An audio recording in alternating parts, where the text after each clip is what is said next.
is what it is.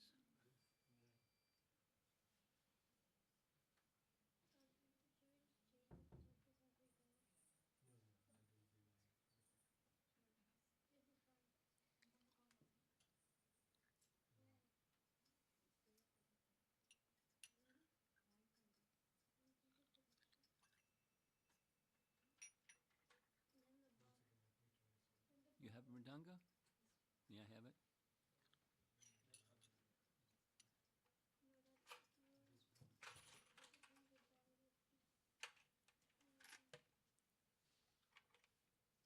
Here's an extra pair of cartels. Let's go to the image up here. No. No. Yes. No. Yes. Jaya Radha Madhava Kunja Vihari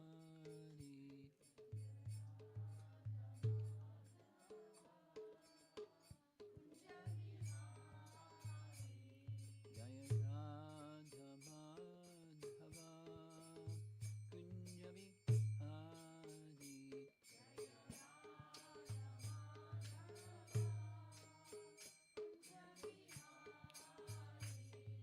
Gopi Jana Vallabha Girivardhari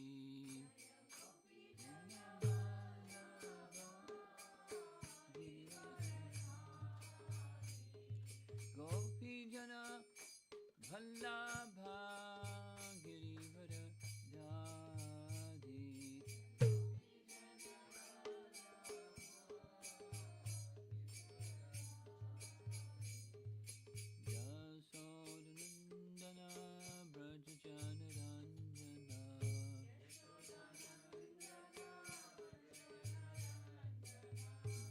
Yasodhanandana Brajajanaranjana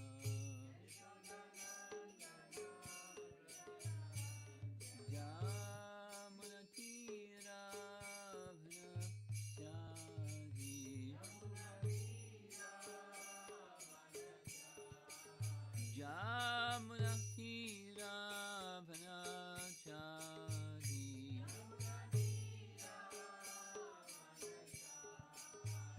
Jaya Radha Madhava Kunjabi Hari Madhava Kunjabi Jaya Radha Madhava Kunjabi Hari Madhava Kunjabi Hari Gopi Jana Vallabha Girivardhari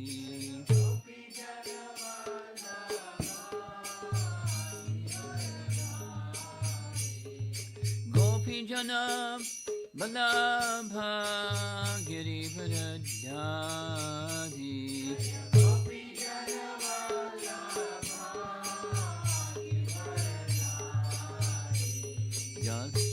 Yasodhanandana Brajajanaranjana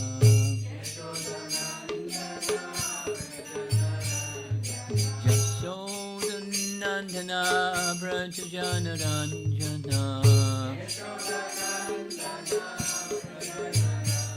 Jamuna Tira Vanachari Jamuna Tira Vanachari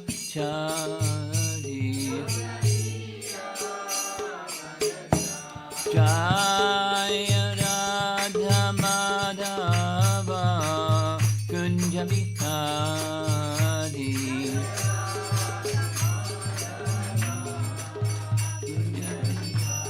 Jaya Radha Madhava Kunja Vihari Madhava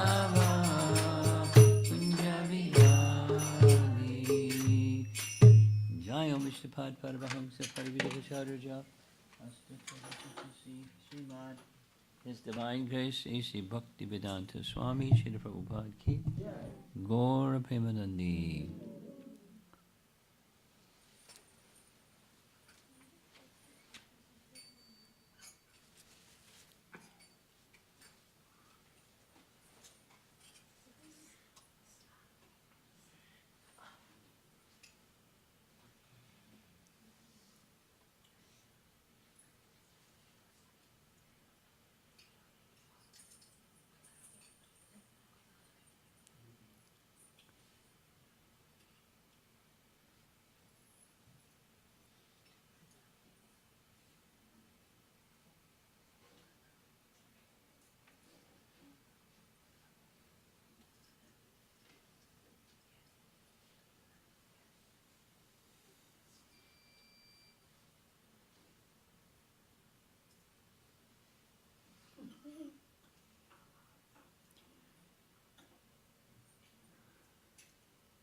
Queen Kunti's prayers.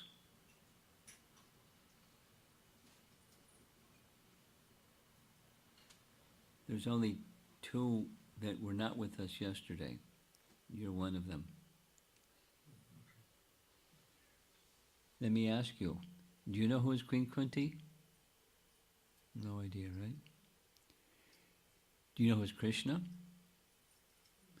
And who was Krishna's dear friend who Krishna spoke Bhagavad Gita to? Who did Krishna speak Bhagavad Gita to? Starts with an A. Arjuna, right? Arjuna? Krishna spoke Bhagavad Gita to Arjuna. Arjuna had a mother. Most of us have mothers. And Arjuna's mother was her, Queen Kunti. In fact, she was the mother of 5 boys called the Pandavas. You've heard that before, Pandavas? No, Pandavas. So Queen Kunti, she was a queen because she was the wife of the king. And the king died when the boys were just boys. They're just like your age, young, very young. And she was left alone, a widow, no husband. And they underwent many difficulties because of circumstances. And the result of those circumstances was Battle of Kurukshetra. Kurukshetra battle?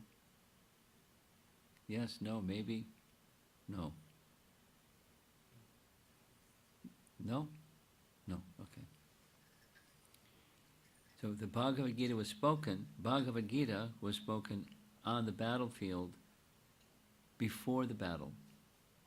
And then after the battle, the Pandavas were victorious, and the eldest son of Kunti, the eldest son was Yudhishthira, so he became the king.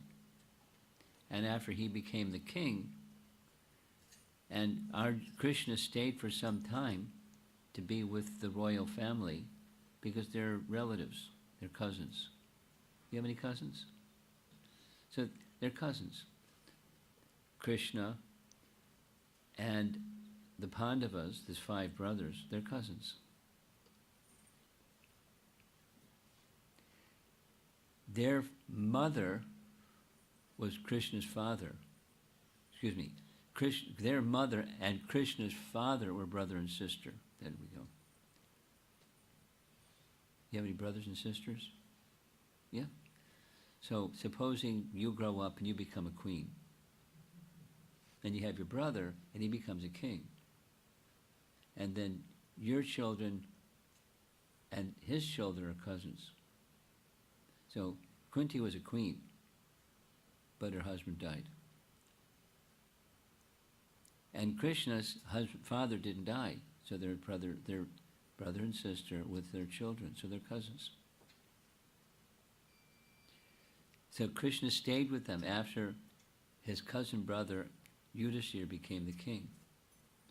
And now it's time, in the painting here, he's going to go back to his home. You know, you've seen maps of India before, right? So the place where Krishna was leaving, Krishna was visiting and now leaving, was somewhere near Delhi. You know where Delhi is. And then he had to return way over on the west side by the sea, by the ocean, in a place called Dwarka. You don't know where Dwarka is. It's all the way by the sea, all the way. So it's time to go. And there you see Krishna's mounted on the chariot. His chariot driver is ready to go. There's big, see all the painting? See all those people to see Krishna off. They're going to miss Krishna's association very much. And especially Queen Kunti, because she doesn't have a husband. Krishna is her Lord and Master and her shelter. So she doesn't want Krishna to go. But she doesn't say, I don't want you to go, because that wouldn't be nice, because he's going to go. But she says and said so many nice things to appreciate who Krishna is. So she, in her prayers, she's revealing who Krishna is. And he's the Supreme Personality of Godhead, but there are many other features about him that in her prayers she's revealing. So far, we covered the first two. So this is Canto 1, Srimad Bhagavatam. Srimad Bhagavatam. Canto 1, Chapter 8. Yesterday we discussed verses 18, 19, and now we're going to start with number 20. And there's number 20, and you can see, it's a little blurry, but the verse is there. And yeah, it's going to be blurry one way or another. So we're going to say the verse, sing the verse responsibly. This is Sri Rupa and her friends. They're doing the music part, and she's doing the singing part. So she'll sing it twice. We can hear it the first time, and then we can sing it the second time. Tatha paramahamsana mudinam amalatmanam bhakti yoga vidhanatam katam pashimahi striya Paramahamsanam Muninam Amalatmanam Bhakti Yoga Vidhanartam Katam Pashyemahi Shriyaha. Tatha paramahamsana mudinam amalatmanam bhakti yoga vidhanartam katam pashimahi striya Tata Prema Sanam Muninam Amalatmanam Bhakti Yoga Vidhanartam Katam Pashyemahi Striyaha. You yourself descend. So Kunti is speaking to her nephew, her brother's son. But she's speaking to him knowing he's not just her brother's son. He is the Supreme Person. She knows that. You yourself descend to propagate the transcendental science of devotional service onto the hearts of the advanced transcendentalists and mental speculators who are purified, being able to discriminate between matter and spirit. How, then, can we women know you perfectly? The last word in the sloka is striyaha, so she's identifying herself with a class of persons who are women. Of course, it has to do everything to do with the body and not with transcendental consciousness. She has transcendental consciousness, but she's speaking of herself in this very humble way. So she's speaking of Munis and Paramahamsas and different persons who are very elevated. And one of the ways by which they display their elevation is they can discriminate between matter and spirit, as if she can't, but she can. But she's saying even these elevated persons, they are receiving benefit from you, and how are we, as women, able to know you perfectly? She knows him perfectly, but she's speaking as if she doesn't. So here's some photographs of some munis and yogis and great souls, paramahamsas, and these persons have the ability to discriminate matter and spirit, but she's saying we don't. How can we women hope to see you, the object of bhakti for the omniscient, liberated sages? Well, she's seeing him, but there's seeing and then there's transcendental seeing. She has bhakti, so she has the capacity to see. So here's Vishwanath Chakravarti Thakur's commentary. I am hopeless as a woman. Can even the omniscient sages, paramahamsas, who worship you with attraction for your sweet pastimes, being ignorant of the truth about your pastimes, know the intricacies of your pastimes? So they have difficulties understanding what to speak of us. How are we supposed to understand you? Amalatmanam refers to those who are free from the contamination of material gunas. Amala means pure.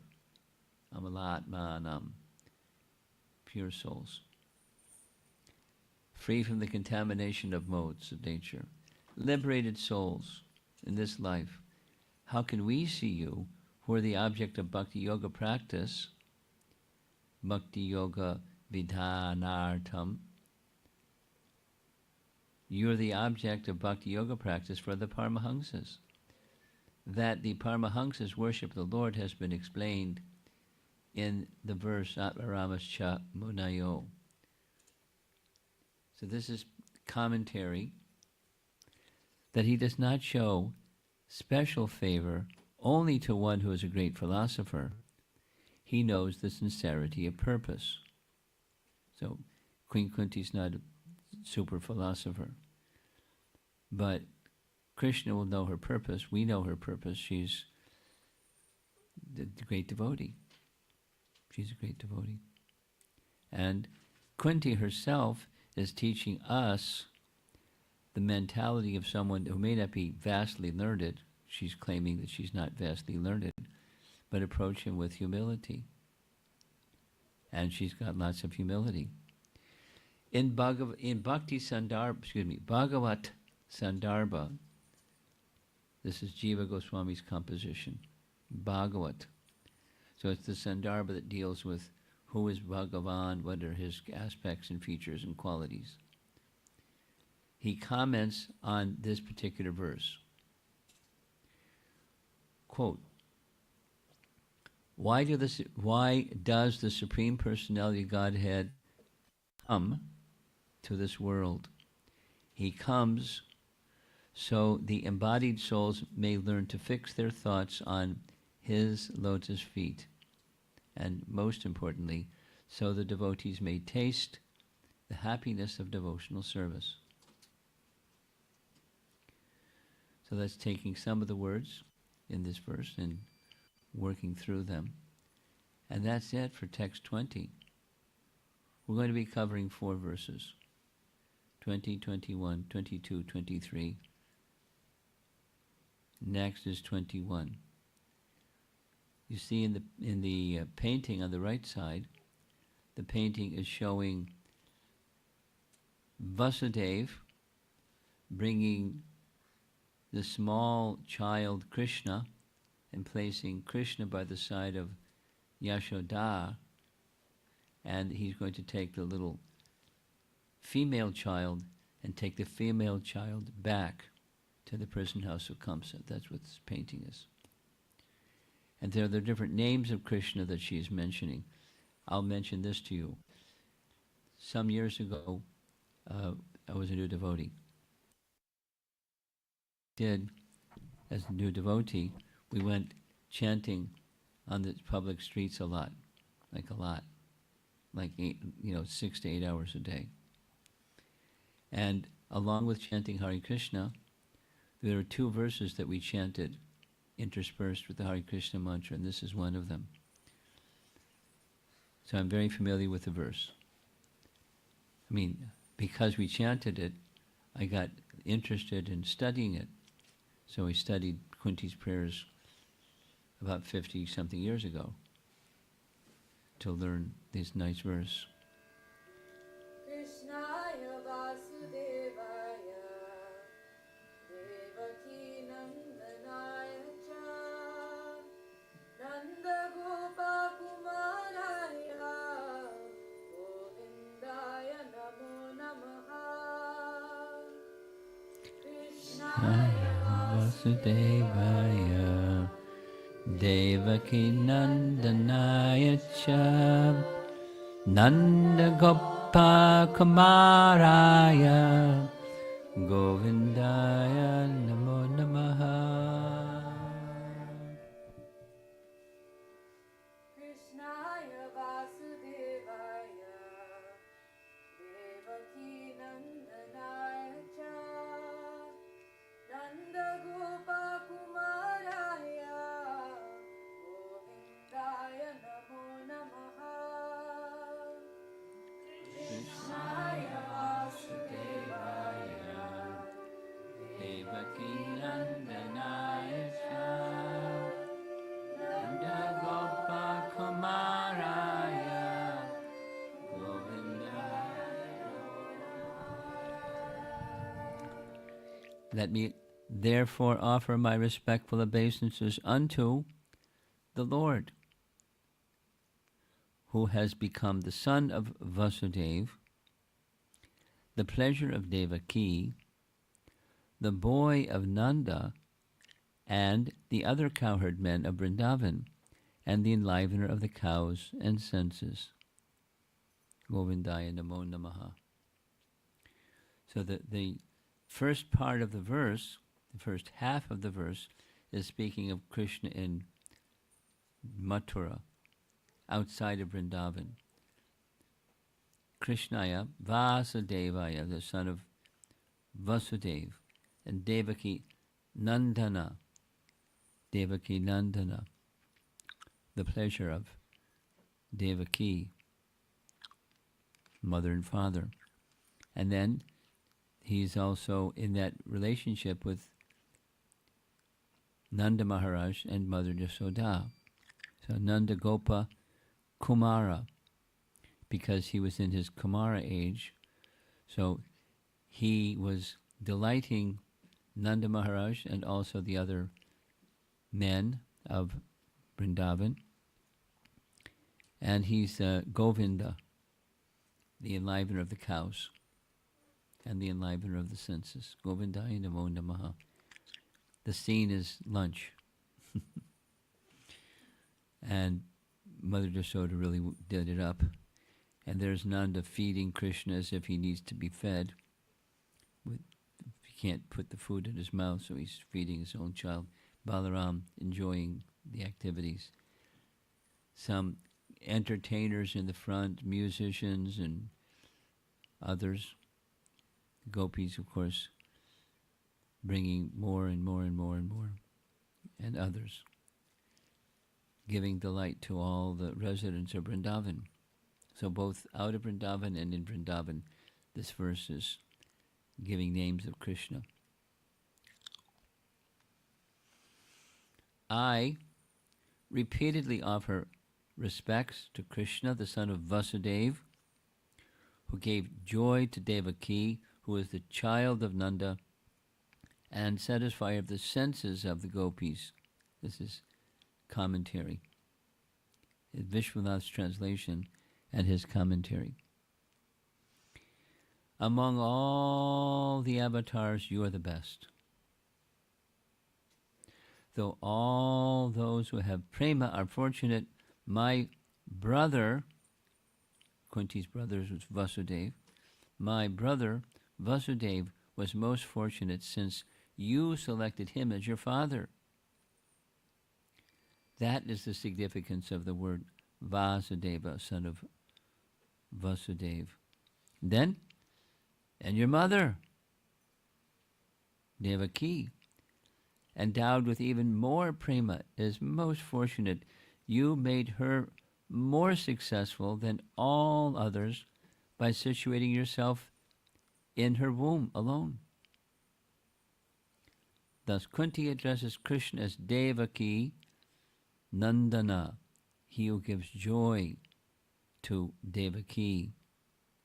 And Nanda, endowed with more prema, is most fortunate. You let him alone experience the sweetness of your infant, O Kamara, that's a stage of life, small boy, pastimes.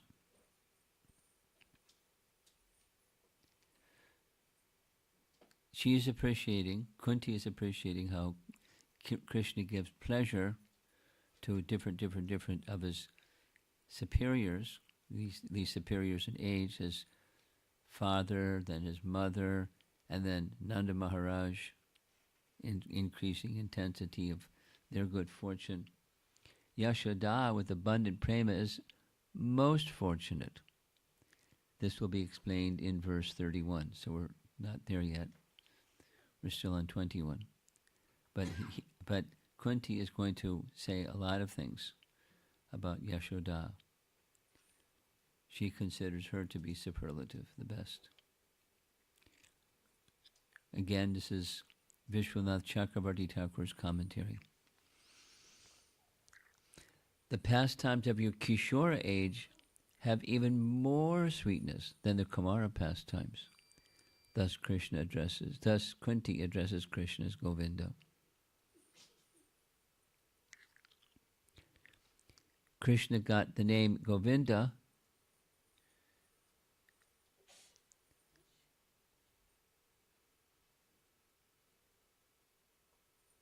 Okay, I'm going to do a quiz. You three girls sitting in the front.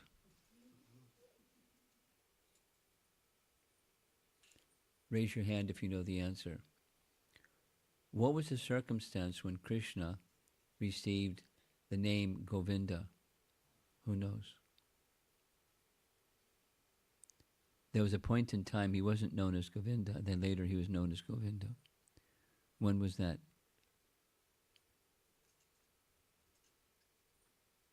Not sure? Here's what it says. At the beginning of his Kishore age, after he was bathed by the Surabhi cow. When was Krishna bathed by the Surabhi cow? After the lifting of Govardhan Hill. You know about Krishna lifting the Govardhan Hill, right? Krishna lifted Govardhan Hill for 7 days with the little finger of his left hand. Yes? Okay, just be responsive, thank you. So, after Krishna put the hill down, what happened? Indra came, the torrents of rain stopped. Indra came, and you see in the painting over there, he has an elephant carrier. The elephant has a name. The elephant's name is Airavata. And Airavata was carrying celestial Ganges water in his trunk. Elephants can store water in their trunk. So he brought some with him and then bathed Krishna with the water of the celestial Ganges. And over on the right side, the picture is blurry, but you can get the idea basically. There's Surabhi cow. She also came. And Surabhi bathed Krishna with her transcendental milk. And then Surabhi said, this fellow over here, he may be the king of the heaven, but you're our king. You're our Indra. So I want to call you Govinda. that cow there, Surabhi cow, she gave the name Govinda to Govinda. So from then on, he's called Govinda. I mean, other names too. Another name is Gopal. You know the meaning of Gopal? Gopal. You've heard that name. What does it mean? Gopal means he protects. Oh, now you remember. How about your friend next to you, your daughter? You know what Gopal means? Now you know. He gives protection. Pala means give protection. So Krishna protects the cows. So one of his names is Gopal. Gopal and Govinda. Govinda means he gives pleasure to the cows. And he also gives pleasure to the senses. So you take possession, or vinda, of all the senses of all people. So Surabhi cow gave him that name, Govinda. And it's a nice name. It's a very celebrated name. It's throughout all the Vedas, actually. The enjoyers of this form of Krishna are not mentioned because of their extraordinary nature, the esoteric nature of this love, and the lack of qualifications of others to taste it. So what does that mean? There are others there's Krishna, that's the object of love, and there's the relishers of the object of love. That's the other residents of Vrindavan. They're not mentioned. And the reason is given why they're not mentioned, because the verse is short, you can't mention everything. But their position is very special, very mystical and difficult to understand, extraordinary. So they're not mentioned. So look at that. We've covered 2 verses already. 2 more to go. And I mentioned when we have Harinam Sankirtan, this is, let's say, probably 1972, a few years ago.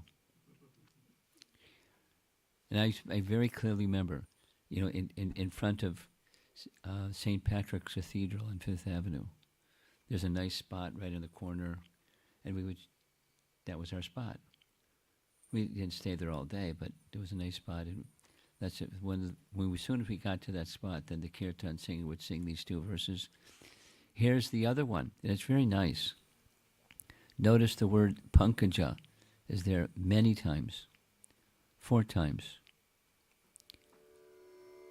Nama Pankajanabhaya, Nama Pankajamalini, Nama Pankajanetraya, Namaste Pankajangraye. Pankajanabhaya, Nama Pankajamaline, Nama Pankajanetraya, Namaste Pankajangraye. Nama Pankajanabhaya, Nama Pankajamalini, Nama Pankajanetraya, Namaste Pankajangraye. Nama Pankajanabhaya, Nama Pankajamalini, Nama Pankajanetraya, Pankajangraye. My respectful obeisances are unto you, O Lord, whose abdomen is marked with the depression of a lotus flower, who are always decorated with garlands of lotus flowers, whose glance is as cool as the lotus, and whose feet are engraved with lotuses. The etymology of the word pankaja Panka means mud, and Ja means place of birth or is generated from the mud. Pankaja is a name for a lotus flower because it grows from the mud. And Prabhupada's words, if we see a lotus flower, we can immediately remember Krishna. Just like if you love your child, if you see any garment, a small ship, toys, shoes, or any playthings, immediately you remember your child. Oh, this is my child's shoes. This is my child's playthings. This is his garment. So it is the custom of love. I remember very clearly, it was a fashion when I was quite young, that people that had children, they would hang the baby shoes of their child from the rearview mirror of their car. So there's the rearview mirror that you have to look in if you're going to drive. And then there's the shoelaces tied to the rearview mirror, and then dangling down is little baby shoes. It was a fashion. It was like very common. And so this is how to think of Krishna. Think of Krishna when you see a lotus. It's right in the verse. We'll go through the 4 parts. Pankaja Nabhaya. Nabha means his navel. Krishna's navel is just like a lotus flower. Now, one of his expansions is this one. That's Garbhodakshay Vishnu. And from the navel of Garbhodakshay Vishnu comes a lotus flower, and on top of the lotus flower is Lord Brahma. So it's speaking of, in this case, it's Krishna, but it's Garbhodakshay Vishnu. Krishna's navel is just like a lotus flower. From the navel of Krishna, there was a stem of lotus flower. And from that lotus flower, Brahma came out. And Brahma created this universe. This universe means so many planets, so many seas, mountains and cities, motor cars. Some other people created the motor cars. Everything. Within that lotus flower, the beginning is found. So she's remembering that Krishna is the source of Garbhodakshay Vishnu, who generates this lotus from the navel. And there's Lakshmi massaging his lotus feet. Nama Pankajam Maline. Mali means garland. Here is a garland. There are so many flowers. Krishna's not so poor that simply producing one lotus flower, he's finished. No. There's a garland of lotus flowers. Big garland. As many lotus flowers as you want. That is God. This is Prabhupada commenting on the verse.